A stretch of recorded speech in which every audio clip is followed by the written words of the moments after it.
Halo, perkenalkan nama saya Kiran Walada. Nama saya Novi Febri Kristanti. Perkenalkan, nama saya Margaret Simon, NRP 130118013.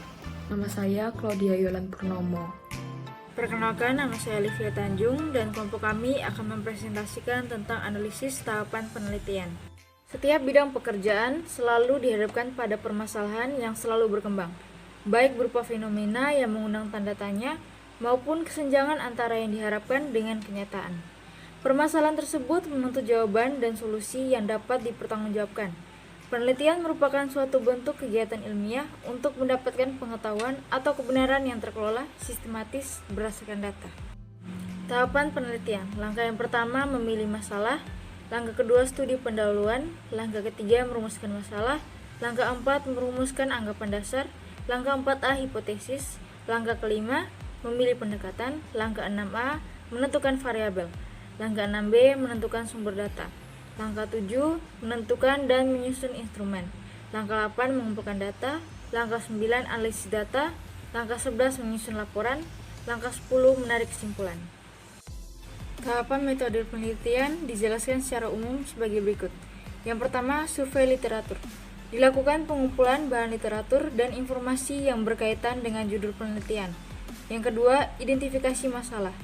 Mengidentifikasi masalah yang akan dibahas sesuai dengan informasi yang diperoleh. Yang ketiga, studi pustaka. Mempelajari literatur yang akan digunakan sebagai kajian teori dalam penelitian ini. Yang keempat, hipotesis. Mengemukakan pernyataan awal seperti pendugaan sementara. Yang kelima, menentukan variabel dan sumber data. Menentukan variabel seperti sumber daya manusia dan lain-lain. Kemudian menentukan data yang dibutuhkan berdasarkan populasi, sampel dan cara pengambilan sampel, hingga menentukan subjek penelitian dan respondennya. Yang keenam, menentukan dan menyusun instrumen penelitian atau kuesioner. Penentuan instrumen penelitian menggunakan kuesioner. Penyusunan kuesioner ini terbagi menjadi 4 bagian: identitas sumber data, kualitatif, kuantitatif, dan isian atau esai. Kemudian disusun satu bundle atau disebar kepada responden. Yang ketujuh, observasi lapangan dan perizinan. Melakukan pencarian sumber data dan perizinan kepada pihak yang berkompeten untuk mengisi kuesioner. Yang kedelapan, mengumpulkan data. Menyebarkan kuesioner kepada responden. Dilakukan bersamaan dengan observasi dan perizinan untuk penghematan waktu, biaya, dan tenaga. Yang kesembilan, pengolahan data. Pengolahan data terdiri dari pemberian kode variabel, tabulasi atau pengumpulan hasil perolehan data menggunakan tabel, perhitungan dengan program SPSS 13.0 untuk kemudian dilakukan tabulasi kedua atau PLS. Yang ke-10, analisa data. Menganalisa hasil pengolahan data berdasarkan hasil penelitian dan teori yang ada. Yang ke-11, penarikan kesimpulan. Kesimpulan diambil berdasarkan analisa data dan diperiksa apakah sesuai dengan maksud dan tujuan penelitian. Populasi dan penentuan sampel. Populasi adalah jumlah keseluruhan dari satuan-satuan atau individu-individu yang karakteristiknya hendak diteliti, dan satuan-satuan tersebut dinamakan unit analisis, dan dapat berupa orang-orang, institusi-institusi, benda-benda, dan seterusnya. Populasi tidak hanya makhluk hidup, benda alam pun juga dapat dikatakan sebagai populasi. Populasi meliputi semua karakteristik, sifat-sifat yang dimiliki oleh objek atau subjek tersebut. Bahkan satu orang pun bisa digunakan sebagai populasi, karena satu orang tersebut memiliki berbagai karakteristik, misalnya seperti gaya berbicara, disiplin, pribadi, hobi, dan lain sebagainya. Sampel adalah sebagian dari populasi yang karakteristiknya hendak diteliti. Sampel yang baik, sampel yang bersifat representatif atau menggambarkan karakteristik populasi. Sampel bagian kecil dari anggota populasi sesuai prosedur. Sampel digunakan jika populasi yang diteliti besar, dan peneliti tidak mungkin mempelajari seluruh populasi. Alasan pengambilan sampel. Sampling merupakan kegiatan menentukan sampel. Hasil penelitian tidak akan berkurang bobot dan akurasinya selama dilakukan dengan benar, karena sampel memiliki karakter yang sama dengan populasi, sehingga informasi yang digali dari sampel sama dengan karakter yang berlaku pada populasi.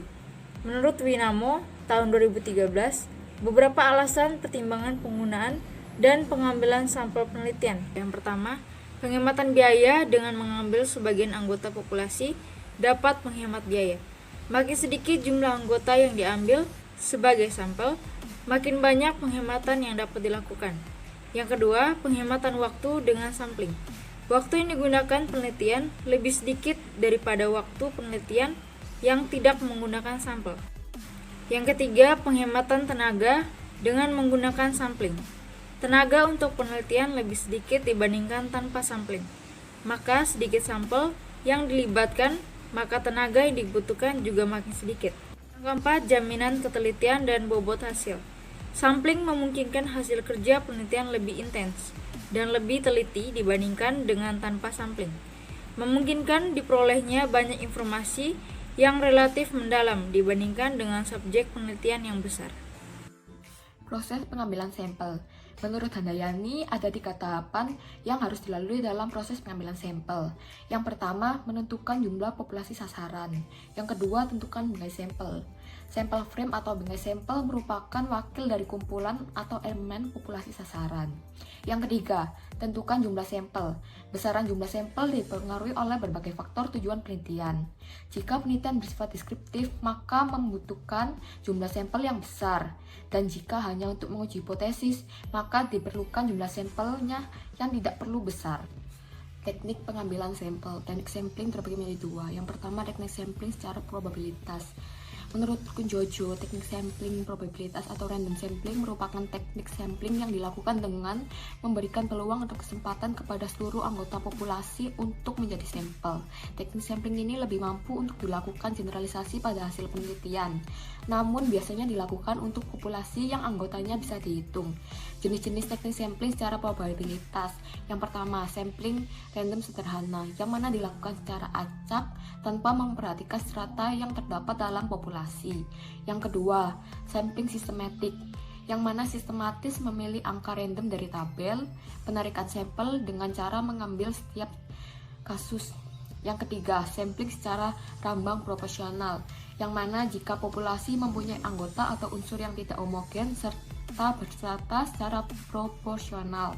Yang keempat, sampling secara cluster, yang mana peneliti tidak tahu persis karakteristik populasi yang dijadikan subjek penelitian karena populasi tersebar di wilayah yang luas. Teknik sampling yang kedua ialah teknik sampling secara non-probabilitas. Menurut Kunjojo, teknik sampling non-probabilitas adalah teknik pengambilan sampel yang ditemukan atau ditentukan sendiri oleh peneliti atau menurut pertimbangan pakar. Sampling ini teknik yang tidak memberikan peluang atau kesempatan sama bagi setiap unsur atau anggota populasi untuk dipilih menjadi sampel. Jenis-jenis teknik sampling secara non-probabilitas. Yang pertama, sampling sistematis. Yang kedua, sampling kuota. Yang ketiga, sampling aksidental. Yang keempat, proporsive sampling. Yang kelima, sampling jenuh. Dan yang keenam, sampling snowball. Rumus dan jumlah pengambilan sampel. Menurut Priyono, terdapat beberapa hal yang mempengaruhi berapa besar sampel yang harus diambil, yaitu sebagai berikut. Yang pertama, heterogenitas dari populasi. Yang kedua, jumlah variabel yang digunakan. Dan yang ketiga, teknik penarikan sampel yang digunakan. Rumus pengambilan sampel untuk populasi yang sudah diketahui jumlahnya dapat menggunakan rumus Slovin, yaitu N kecil sama dengan N per 1 plus NE kuadrat, yang mana N kecil merupakan jumlah sampel, N besar merupakan jumlah populasi, dan E merupakan nilai kritis yang diinginkan. Rumus dan jumlah pengambilan sampel. Contoh 1. Populasi dalam suatu penelitian adalah keluarga yang memiliki kartu sehat di wilayah kerja Puskesmas Bakti Jaya Depok yang berjumlah 1087 keluarga. Dengan menggunakan rumus Slovin dengan nilai kritis sebesar 10%, jumlah sampel yang dibutuhkan adalah 91,57 karena jumlah keluarga merupakan variabel diskret, maka 91,57 dibulatkan menjadi 92 keluarga. Rumus di atas digunakan jika jumlah populasi sudah diketahui. Apabila jumlah populasi tidak diketahui, maka dapat digunakan rumus di bawah ini. N sama dengan buka kurung Z kuadrat A tutup kurung buka kurung PXQ tutup kurung atau D kuadrat. Keterangan Z sama dengan Z tabel dengan tingkat signifikasi tertentu. P sama dengan proporsi populasi yang diharapkan memiliki karakteristik tertentu. Q sama dengan proporsi populasi yang diharapkan tidak memiliki karakteristik tertentu. D sama dengan tingkat kesalahan yang dapat ditolerin. Contoh kedua, dari studi penjajakan terhadap 100 konsumen diketahui bahwa 50% berkeinginan membeli sampo dengan kemasan baru. Perusahaan ingin meneliti dengan jumlah yang lebih besar untuk memprediksi potensi konsumen. Jika menggunakan tingkat signifikasi 5% dan tingkat kesalahan 5%, maka ukuran sampel yang dibutuhkan adalah N sama dengan buka kurung 2,58 kuadrat buka kurung 50 kali 50 tutup kurung atau 5 kuadrat. N sama dengan 1849,15 sama dengan 1850. Penelitian. 1. Sumber data. Pengertian sumber data dalam penelitian adalah subjek dari mana data dapat diperoleh. Untuk mendapatkan sumber data perlu diketahui tentang subjek penelitian dan responden. 1. Subjek penelitian adalah subjek yang dituju untuk diteliti, pusat perhatian atau sasaran peneliti. Subjek kajian ini adalah proyek konstruksi yang telah selesai. 2. Responden adalah orang yang diminta memberikan keterangan tentang suatu fakta atau pendapat. Keterangan tersebut dapat disampaikan dalam bentuk tulisan, yaitu ketika mengisi kuesioner atau ketika menjawab wawancara. Pihak yang akan menjadi responden yaitu bagian pelaksanaan seperti A. Pimpinan proyek atau project manager. B. Set engineer. C. Set operasional. 2. Data primer. Data primer yang diperlakukan untuk penelitian ini adalah kuesioner yang diberikan kepada responden. Bentuk kuesioner ini terdiri dari 4 bagian, yaitu 1. Berisi data identitas proyek dan responden. Pada bagian 1 untuk kuesioner manajemen kualitas, berisi beberapa pertanyaan seputar data pribadi responden seperti jabatan di proyek dan masa kerja di perusahaan. Bagian kualitatif untuk manajemen kualitas terdiri dari 7 pertanyaan seputar sumber daya manusia atau SDM, 5 pertanyaan seputar material dan 2 pertanyaan seputar peralatan. Sedangkan untuk kuesioner kegagalan konstruksi terdiri dari 2 pertanyaan seputar SDM dan 2 pertanyaan seputar material. Skala pengukuran pada kuesioner memakai skala 1 sampai 5 berdasarkan skala Likert. Selanjutnya saya akan menjelaskan bentuk kuesioner dari data primer yang kedua. Di sini untuk bentuk kuesionernya ada yang namanya kuesioner kualitatif. Yang mana kuesioner kualitatif ini dia itu menggunakan identifikasi skala rentang 1 sampai rentang 5. Yang mana skor yang pertama itu dianggap tidak penting, skor kedua dianggap kurang penting, skor 3 dianggap cukup penting, yang skor 4 dianggap penting, dan skor 5 dianggap sangat penting. Nah, berdasarkan hal ini kami mendapatkan sumber dari analisa pada tahun 2009. Selanjutnya bentuk kuesioner yang ketiga ini ada yang namanya kuesioner kuantitatif. Nah, kuesioner kuantitatif ini bentuknya seperti multiple choice atau pilihan ganda. Untuk spesifikasinya dia tuh terdiri dari 13 pertanyaan untuk manajemen kualitas dan 32 pertanyaan untuk kegagalan konstruksi. Yang mana skala pengukurannya memakai skala 1 sampai 5. Jadi mirip seperti kuesioner kualitatif yang sebelumnya saya jelaskan. Tetapi bedanya di sini dia tuh karena multiple choice, jadi untuk jawabannya berupa A, B, C, D, E dengan skor 1, 2, 3, 4, 5 seperti pada tabel dengan sumber yang sama analisa pada tahun 2009. Berikutnya ada bentuk kuesioner yang keempat tuh namanya kuesioner isian. Nah, kuesioner isian ini dia tuh berupa isian atau berupa essay yang mana responden akan menjawab langsung pertanyaan yang diajukan sesuai dengan realita yang terjadi pada saat pelaksanaan proyek berlangsung. Nah, bagian isiannya itu juga memiliki 2 jenis. Jadi ada jenis-jenisnya ini ada manajemen kualitas dan yang satunya ini ada kegagalan konstruksi. Nah, yang mana bagian dari manajemen kualitasnya ini dia itu ada 4 pertanyaan tentang SDM, 6 pertanyaan tentang material, dan 2 pertanyaan tentang peralatan. Untuk kegagalan konstruksi sendiri, dia itu terbagi menjadi 3 pertanyaan SDM, 3 pertanyaan material, dan 1 pertanyaan tentang peralatan. Untuk mendukung penelitian, maka peneliti juga membutuhkan yang namanya data sekunder. Nah, data sekunder ini juga memerlukan peraturan dan literatur yang mendukung. Selain itu juga membutuhkan data proyek yang diteliti, seperti misalnya kurva S. Nah, di dalam kurva S ini, dia itu ada data yang berisi informasi tentang waktu pelaksanaan, tahapan pekerjaan, volume pekerjaan, progres proyek, hingga keterlambatan proyek. Nah, untuk karakteristik Selanjutnya juga ada yang namanya karakteristik proyek. Nah, karakteristik proyek ini dia itu data yang berisi informasi tentang secara umum, seperti misalnya nama, lokasi, nilai kontrak, dan sebagainya. Juga di samping itu ada yang namanya manajemen proyek seperti konsultan, kontraktor, dan subkontraktor. Selanjutnya ada yang namanya data proyek karakteristik responden. Nah, karakteristik responden ini data yang berisi informasi tentang identitas responden, seperti misalnya nama, umur, jabatan di proyek, pendidikan terakhir, masa kerja, dan sebagainya. Selanjutnya adalah metode pengumpulan dan pengolahan data. Yang pertama, metode pengumpulan data.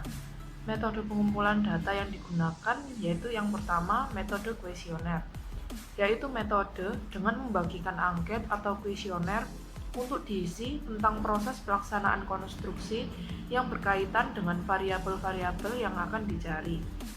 Langkah awal adalah mengurus perizinan kepada pihak kontraktor untuk bisa menemui responden yang berkompeten mengisi kuesioner.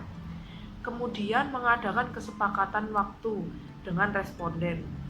Kuesioner diberikan kepada responden untuk diisi sesuai keadaan yang sebenarnya, tanpa arahan dari peneliti. Setelah selesai, responden mengembalikan kuesioner kepada peneliti. Kemudian yang kedua, metode literatur atau dokumentasi, yaitu metode dengan mengumpulkan, mengidentifikasi, serta mengolah data tertulis berbentuk buku-buku yang relevan, peraturan-peraturan, laporan kegiatan, serta data yang relevan bagi penelitian. Kemudian yang kedua adalah metode pengolahan data. Metode pengolahan data dilakukan dalam 4 tahap. Yang pertama, tabulasi data tahap pertama. Tabulasi data tahap pertama adalah untuk mengelompokkan jawaban dari responden dan dilakukan pada semua jenis kuesioner. Kemudian yang kedua adalah tahap pemberian kode. Tahap ini dikerjakan dengan cara memberikan inisial huruf pada input data SPSS 13.0 dari variabel pertanyaan dalam kuesioner bagian 1 dan 2. Kemudian tahap yang ketiga yaitu perhitungan data. Perhitungan data menggunakan software SPSS 13.0 pada data kuesioner bagian 2 dan 3 untuk mencari nilai koefisien korelasi. Sedangkan kuesioner bagian 1 dan 4 tidak dihitung karena data bukan berbentuk angka. Kemudian tahap yang keempat yaitu tabulasi data kedua. Tabulasi data kedua adalah mengelompokkan data hasil perhitungan atau output dari SPSS 13.0 untuk kuesioner bagian 2 dan 3. Kemudian yang selanjutnya metode analisa data. Analisa bagian penting dalam metode penelitian ilmiah, sebab dengan melakukan analisis, data tersebut dapat diberi arti atau makna yang berguna dalam suatu penyelesaian masalah. Ada 2 pendekatan untuk menganalisis informasi berdasarkan jenis informasi yang diperoleh, yaitu analisis kuantitatif dan analisis kualitatif. Analisis kuantitatif. Analisis kuantitatif adalah analisis yang berbasis pada hasil perhitungan data. Tahap ini adalah untuk penentuan kuat dan lemah masing-masing hubungan yang dilihat dari nilai korelasi. Jika nilai korelasi kurang dari 0,5, maka korelasinya lemah atau tidak berkorelasi. Jika nilai korelasi R lebih besar dari 0,5 atau kurang dari 1, maka korelasinya kuat. Di samping itu, perlu diperiksa juga arah korelasinya, negatif ataupun positif. Artinya, jika positif, maka hubungan itu searah. Sebaliknya, jika negatif, maka hubungan itu terbalik atau berlawanan arah.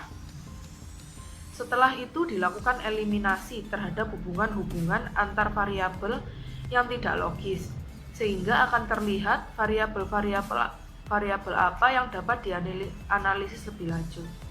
Kemudian yang kedua adalah analisa kualitatif. Analisa kualitatif yang dipakai selanjutnya adalah pembahasan dari hasil analisa kuantitatif. Hubungan-hubungan yang logis dijelaskan bersama beberapa teori yang ada dan pengolahan data isian. Jika hasil analisa hubungan sesuai dengan teori yang ada, maka tidak dilakukan kajian lebih lanjut.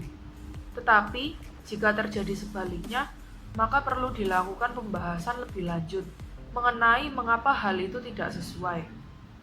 Tahap selanjutnya adalah menghubungkan variabel-variabel manajemen kualitas dengan variabel-variabel kegagalan konstruksi, sehingga pada hasil akhir dari analisa akan diperoleh faktor-faktor yang mempengaruhi antara manajemen kualitas dengan kegagalan konstruksi.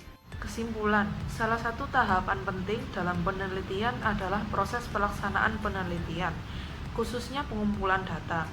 Hal ini merupakan esensi penelitian, karena hakikatnya tidak ada penelitian tanpa pengumpulan data.